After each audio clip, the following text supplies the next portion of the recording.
Wala na si nanay, ako ang bago niyong boss. Kaya sundin yung mga inuutos ko, ha? O Kyle, ikaw na magugusto ng mga plato doon ha? Wow, lakas magutos ha? Aba, nagrereklamo ka ba? Brianna, walisin mo yung mga kalat dito. Pwede ikaw naman. Walasin ko mukha mo eh. Ano sabi mo, babae ka? Hoy, ikaw Miguel, ikaw gumawa ng assignment ko ha? Ang lala ng babaeng to. Sa bobo pa papagawa ng assignment. Matutulog lang ako dapat pagkagising ko, tapos na lahat yan Nakakainis si ate. Sobrang tamad na. Dami pang inuutos. Ano magagawa natin? Favorite kasi ni nanay yan Isumbong na natin niya kay nanay. Hindi pwede inaalipin niya tayo ng ganito. Anong isusumbong ha? Akala niyo hindi ko kayo naririnig? Magtrabaho kayo doon! Tama na ate! Sawang-sawa na kami. Puro kautos. Malinaw naman sa inyo, di ba? Na pag wala si nanay, ako ang boss. Sinong boss? Ha? Wala nay. Actually, kakatapos ko lang maglinis ng bahay, Luh, sinungaling. Scarlett, huwag mo na ako lokohin. Hindi naman talaga ako umalis dito. Sinisigurado ko lang kung naglilinis talaga kayo lahat. At tama nga yung sinasabi ng mga kapatid mo. Na para kang boss umasta dito sa bahay. Anay. Mga anak, kayo na bahala sa ate nyo. Utusan nyo ng utusan yan. Ate, ikaw na magugas ng mga plato dun. Eto na. Pagkatapos mo dyan ate, maglaba ka ha? Oo, sige. Pagkatapos mo maglaba, gawin mo yung project ko ha? Sige boss. Lahat ng utos nyo gagawin ko. Naku, taas na naman ang kuryente natin. Sino ba kasing aircon dyan? Si ate, buong araw nag-aircon. Wow kala mo din nakiki-aircon. Anay, kailangan ko na daw po magbayad ng tuition para makapag-exam ako. Ha? Bayarin na naman? Sige anak. Nay, due date na pala ng internet natin. Baka maputulan tayo. Oh, isa pa yan. Naku, sabay-sabay na. Oh, wala na naman pala naman to ref natin. Naku, kailangan na natin mag-grocery. Nay, nagpadala na daw si tatay. Ay, buti naman. Umulan pa, patay! Paano kaya ako pupunta sa remittance center nito? Ano ka ba, Nay? Nagpadala si tatay via GCash at may bonus credits pa. Wow, high-tech na pala anak. Paano yung mga bills natin? Pwede din yan sa GCash, Nay. Ayan, kaka-cellphone mo yan. Ay, mali. Kaka-GCash mo yan. Kaya magpadala na sa GCash dahil diretso sa GCash wallet mo ang remittances abroad. Hindi ka nalalabas ng bahay dahil hassle-free at 24/7 tong available. At wala tong transfer fee sa mga verified users. Just open your GCash app and go to your GCash wallet. Itap nyo lang yung cash in at go to global banks and partners. Hanapin mo lang kung saan remittance partner siya nagpadala. I-enter mo lang yung mga kailangan na details at makukuha mo na agad yung pera, o diba? Grabe anak, ang bilis na pala ngayon. O diba, Nay? Kaya mo? I-GCash mo! Iba na talaga ngayon, no? Nung panahon namin, ang layo pa na pinupuntahan namin para makapagpadala. Hulaan ko, Nay, tumatawid pa kayo ng bundok at ilog, no? Hello, Bes. Sinundan ko si Miguel. Bes, ano nakita mo? May iba na ba siya? Confirm. May kabit yung jowa mo. Ha? Sino naman magiging kapit niya? Kabit niya si Scarlett. Hello, Bes? Nasaan ako? Anong gagawin niya sa akin? Tama na. Bakit ka nagmamanman sa bahay namin? Spy ka ba? Walang yaka. Inagaw mo yung jowa ng best friend ko. Pinagsasabi mo, be? Ako ang tunay na jowa ni Michael. Never naman nagustuhan ni Michael yan si Samantha kasi ang pangit niya, no? Ganun ba? Oo, kaya magdusa ka dyan. Wag! Jessica? Samantha! Tara, tatakas kita. Grabe, Bes! Kung ano-ano na ginawa sa'yo, ang ganda mo pa din. Be, thanks to the perfect stay, velvet matte cushion, na Skintific. Bago ako pumunta dito para sundin si Miguel, nag-apply na ako neto. Dahil long-lasting ito, high coverage and waterproof, siguradong all day fresh ka. We, talaga ba? O eto? O diba? Ang ganda ko pa din. Hindi na kailangan mag-retouch. Ang gagaling nyo din, no? At may tagapagligtas ka pa. Si Samantha. Samantha? Ikaw ba yan? Anong ibig sabihin nito? O diba? Ako ang tunay na jowa nito ni Miguel. At ikaw, kabit ka lang. Pero walang iya ka. Pero babe, ikaw na mahal ko ngayon. Tingnan mo nga itsura niyan. Wala akong pake! Magsama kayo ng pangit na yan! Lumayas na kayo dito! Ang dadrama nyo Basta ako, ganda lang ang ambag ko. Wow!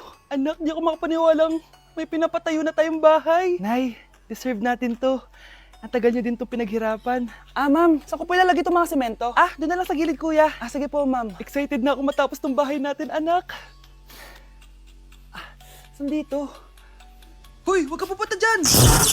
Grabe nangyari sa kanya. Naman siya. Ba't ang daming tao? Engineer, anong meron? Ma'am, yung isa sa mga trabahador namin, na kuryente tapos natabunan ng semento. Ayun, namatay. Ha? Paano nangyari yun? May nag-utos ata sa kanya na ilagay yung semento sa gilid. Madami live wire dun eh. Ay. Ang problema, ma'am, kung tatanggalin pa namin yung katawan niya sa ilalim ng semento, baka hindi agad matapos tong bahay niyo. Hindi pwedeng hindi matapos agad tong bahay na to. Di bale, babayaran ko na lang yung pamilya nung namatay. Nay, sigurado ka ba? Sige po, ma'am. Sige na, ituloy niyo na yan. Congrats po, ma'am. Natapos din yung bahay niyo. Ang ganda, di ba? Wow, ang ganda. Maraming salamat, engineer. Una na po ako, ma'am. Anak, tara pasok na tayo. Wow, ang ganda ng loob. Nay, hindi talaga ako mapakali na may bangkay dito sa ilalim ng bahay natin. Huwag kang okay, anak. Kasalanan niya naman kung bakit siya namatay eh. Ay, matutulog na lang ako sa bago kong bahay. Wow, ang ganda ng kwarto ko. Ano yun? Kasalanan mo kung bakit ako namatay. Nay! Okay, class. Next reporter. Hi, classmates. We are the group 2 and...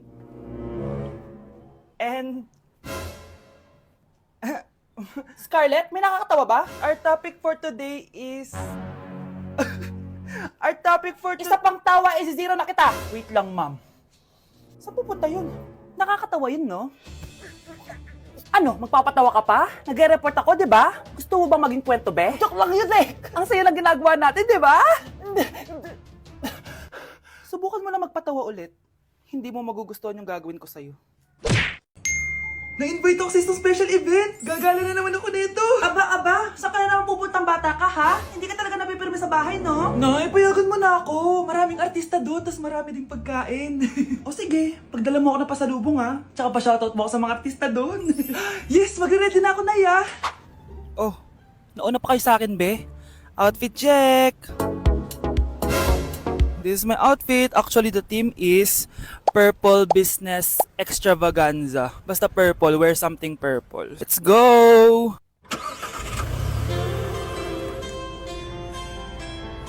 I'm so excited, guys, kasi balita ako may mga artista daw doon. So, I'll see you guys on the venue.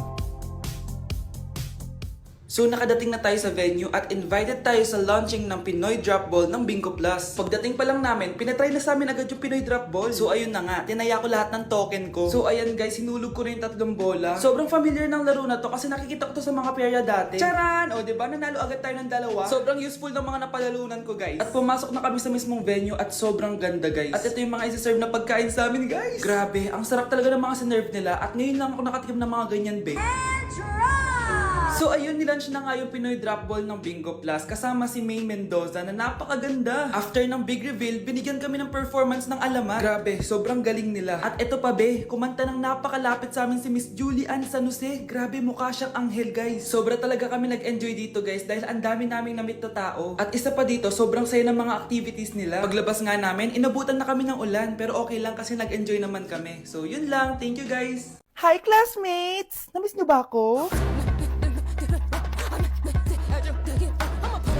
Oh, anong meron? Mag-review ka na rin, be. May long quiz daw. Excuse me? Hindi ko kailangan mag-review. Stock knowledge lang. Wow, stock knowledge? Spell mo nga. Watch and learn. Okay, class! Ready na ba kayo sa long quiz? Sana madali lang. Bago tayo magsimula sa exam, isa lang ang rule ko. Bawal mangopya. Are we clear? Opo, yes, ma'am. Okay. Okay, let's start. Get 1 whole sheet of paper. Ma'am, 1 whole po ba? -10 ka na agad. Okay, class. Time's up. Pass your papers. Sana pumasa ako. Nakakalito yung bandang huli. Ano kayo magiging score ko nito? Ikaw, Scarlett. Ako? Feel ko nga bagsak ako eh. Okay, class. Mag-a-announce na ako ng scores, okay? Hello, yun na. Cheska, 12/20. Munti ka lang bumagsak. Miguel, 14/20. Pwede na. At Scarlett, perfect! Wow, paano nagawa ni Scarlett yun? Grabe namang stock knowledge yan. Ma'am, may kodigo siya sa kuko niyo. Ha? Totoo ba? Scarlett, patingin ang kuko mo.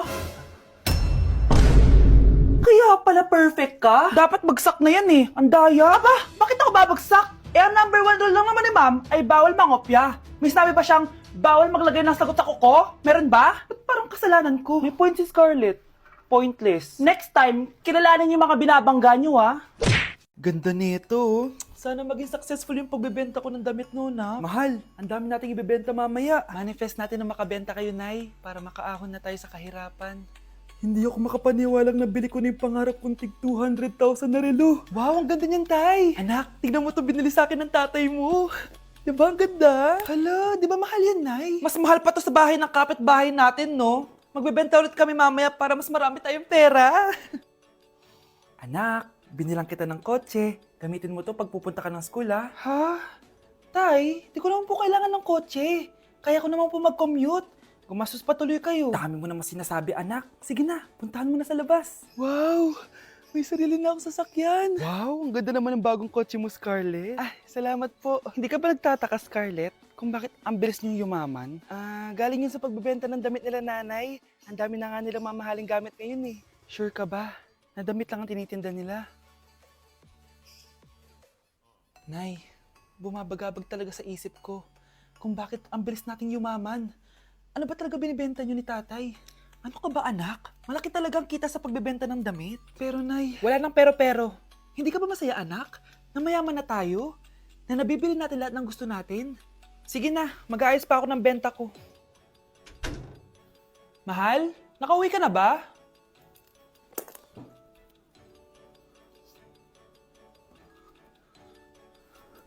Ano ba talagang laman nito?